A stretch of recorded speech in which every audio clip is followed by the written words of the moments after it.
Welcome back to Headlines Now. And of course, another big issue that is being talked about throughout the political circles and the circles of power. The big Tamil Nadu land scam that involves the TNHB is perhaps the biggest scam in the state that's been stirring up an erupting reactor on the political front.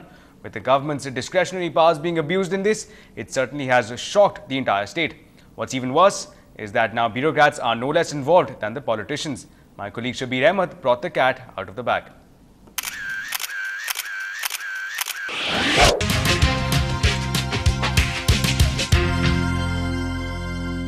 Unblemished government servant. That's the category under which many IAS and IPS officers were allotted land and flat in prime areas by the Tamil Nadu Housing Board. However, RTI activist V. Gopalakrishnan has obtained communications from the Home and Public Departments stating clearly that they did not issue any such certificates as unblemished government servants. So that brings us to the question, how did these babus manage to get these allotments? In one such desperate attempt, IAS officer Prakash, now serving as Joint Secretary in Industries Department, so far maintained a clean image. But now it appears that his image is all set to take a beating. This because he was so desperate to get an allotment that the former district collector of Tirunelveli issued himself a certificate as an unblemished government servant. Sumati Ravichandran managed to get an allotment under the same category, despite her husband owning a house. When the tainted former regional passport officer was arrested on charges of corruption by the CBI, her unblemished government servant status was questioned and action was taken to cancel her allotment.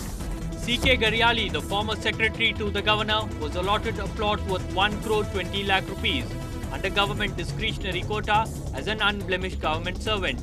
Despite her husband owning a house in Chennai, Garyali's monthly installment was 1,81,220 rupees. And the retired IAS officer managed to pay the balance amount of 72 lakh rupees in 33 installments. Naveen Ibrahim, son of retired IPS officer Jafar Ali, has got an allotment in the name of social worker. A plot worth 65 lakh rupees has been allotted to him, and according to the documents, he continues to be a social worker as well. Durga Shankar, son of Chief Minister's Secretary Rajamanikam, has been allotted land worth 1,12 crore rupees. And construction of a multi-storied apartment is underway in full swing. Theni collector Muthuveeran's son also claims to be a social worker. Based on his claims, a plot has been allotted worth 1 crore 6 lakh rupees. And according to the documents, his son, who just earns 20,000 rupees per month, pays 1,59,500 rupees as monthly installment. Deepa, daughter of Chief Minister's Private Secretary Devaraj, has also been allotted a plot worth 1 crore 8 lakh rupees under government discretionary quota as a social worker, and she pays a monthly installment of rupees 1,62,600. As the irregularities come to light, pressure seems to be mounting on the government to act, as it's quite evident all rules have been violated. In Chennai, Shabir Ahmed for NDTV Hindu. Now, even as the rains came down heavily in the city cops were busy keeping an eye on possible sensitive points, flash points ahead of the Babri Masjid anniversary, 18th one at that. Today is, of course, the 18th anniversary of the Babri Masjid demolition, and the city police played it safe today by deploying extra forces in sensitive areas.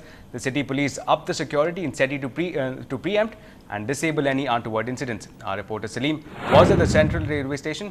The Chennai police says security arrangements on the 18th anniversary of the Babri Masjid demolition are routine and that there is no need for the public to panic.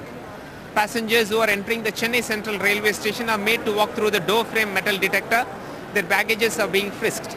The movements of passengers and the movements of vehicles are monitored with the help of CCTV cameras installed in and around the Chennai Central Railway Station. As far as Chennai is concerned, places of worship, the railway station, bus terminus, shopping malls, markets and places with a history of communal clashes comes under close watch. As far as Tamil Nadu is concerned, security has been stepped up in vital railway stations like Coimbatore, Madurai and Trichy. Manual patrolling has been intensified all across the railway lines all across the state.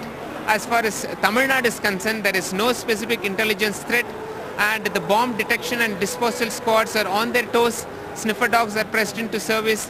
The state of Tamil Nadu remains peaceful as usual. Now moving ahead, Tamil cinema producer Kalaipulli S. Thanu today quit MDMK. He sent a letter by detailing the reasons. However, the real reasons are not disclosed yet.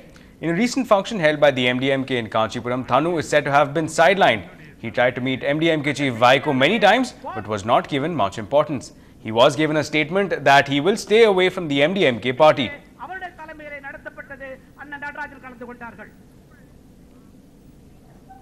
Now, winter session or winter vacation, ministers at the centre refuse to budge from their positions. Find out what's holding up the parliament on the other side.